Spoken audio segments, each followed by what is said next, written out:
शोभायात्रेला जे निघालोय ते कोल्हापुरात निघालोय आणि इतकी वर्ष काम केली कोल्हापुरात, इतकी वर्ष राहिले कोल्हापुरात, पण इतक्या वर्षांनंतर पहिल्यांदाच योग आहे की शोभायात्रेला मी आहे आणि मी खूप एन्जॉय करते. खूप छान वाटते.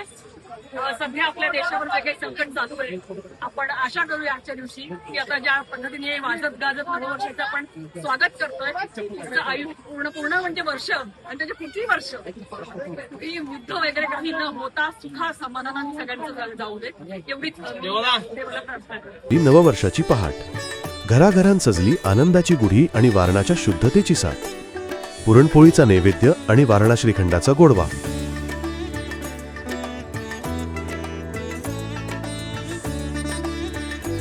वारणासोबत साजरा करूया पाडव्याचा सण आणि आनंदाचा नवा प्रवास.